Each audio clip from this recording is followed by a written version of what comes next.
Hai teman-teman, tahukah kalian mengenai bioteknologi pangan?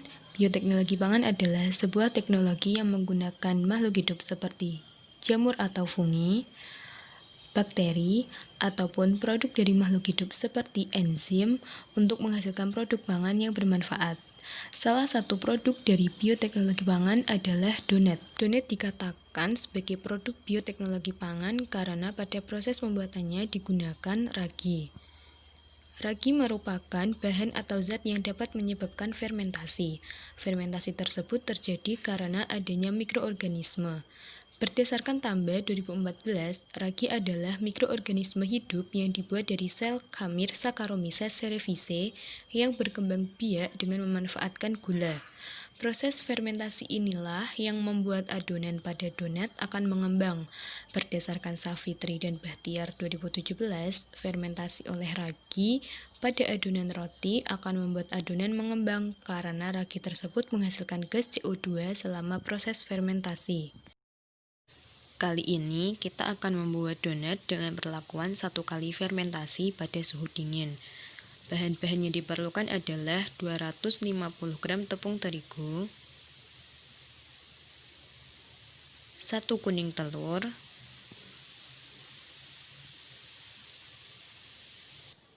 40 gram margarin,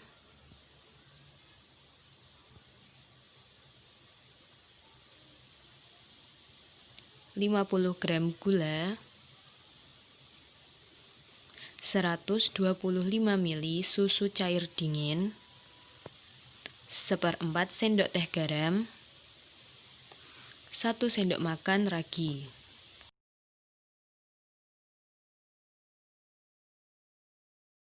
Berikut proses pembuatan donat. Yang pertama, masukkan tepung terigu.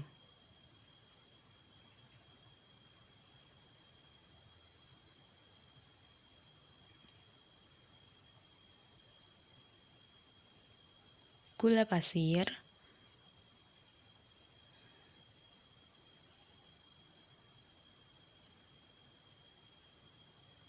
dan ragi.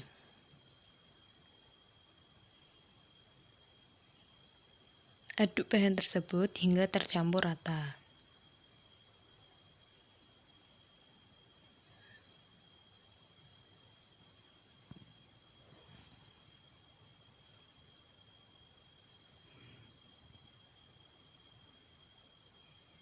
Kemudian, masukkan kuning telur.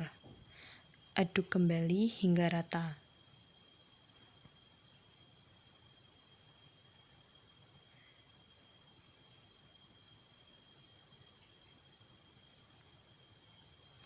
Lalu, masukkan susu cair sedikit demi sedikit ke dalam adonan dan mixer hingga setengah kalis, kira-kira 2-3 menit.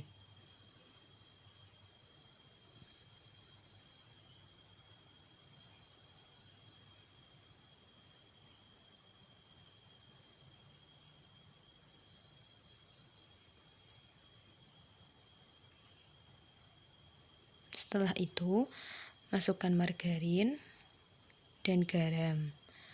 Aduk kembali adonan hingga kalis kira-kira 10-15 menit.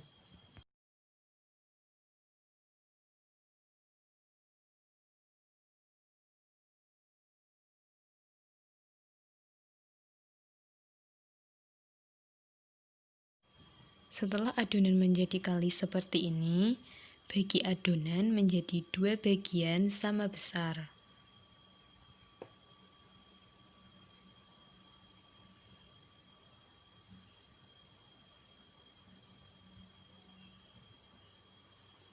Dan masing-masing bagian dibagi lagi menjadi bulatan-bulatan kecil.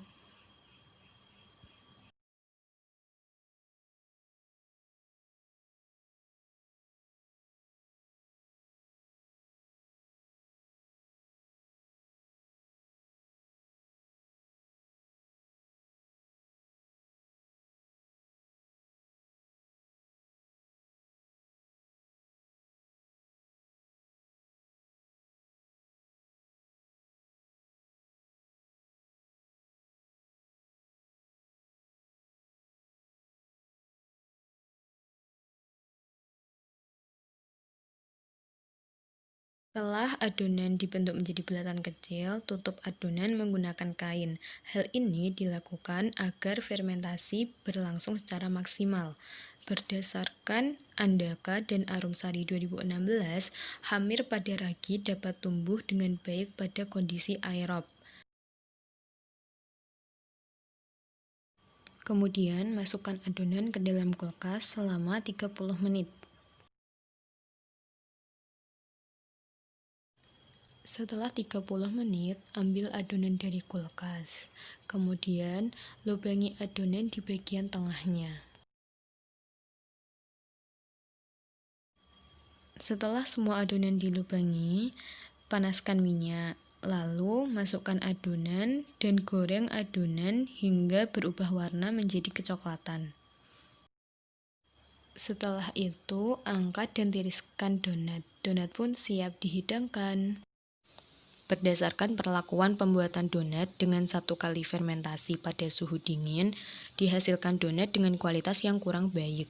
Donat tersebut kurang mengembang. Hal itu dilihat dari beberapa aspek, yaitu volume, aroma, warna, tekstur, dan kekenyalan donat sebelum difermentasi dan sesudah difermentasi. Donat yang tidak mengembang ini dikarenakan suhu yang digunakan pada proses fermentasi tidak sesuai. Berdasarkan SIDIK 2019, proses fermentasi ragi roti dapat berlangsung secara optimal pada temperatur antara 28 derajat Celcius sampai 32 derajat Celcius dan dengan pH optimum antara 4 sampai 5. Volume donat sebelum difermentasi dan sesudah difermentasi tidak mengalami perubahan. Hal ini menunjukkan bahwa fermentasi pada adonan tidak berlangsung. Berdasarkan Sabrina 2017, tingkat mengembangnya adonan roti berkaitan dengan bertambahnya volume adonan. Penambahan volume ini dikarenakan adonan memiliki kemampuan untuk membentuk dan menahan gas CO2 yang dihasilkan selama proses fermentasi. Karena fermentasi tidak berlangsung secara maksimal, maka tekstur dari donat pun menjadi keras dan kering.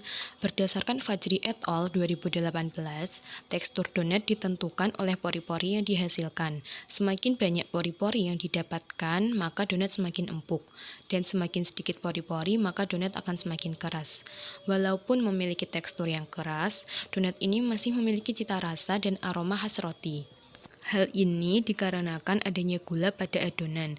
Berdasarkan Andragogi et al. 2018, gula pada adonan berfungsi sebagai makanan ragi, memberi cita rasa, serta memperbaiki warna dan aroma akibat proses karamelisasi selama pemanggangan ataupun penggorengan. Sehingga mengembang atau tidaknya adonan pada donat disebabkan oleh proses fermentasi.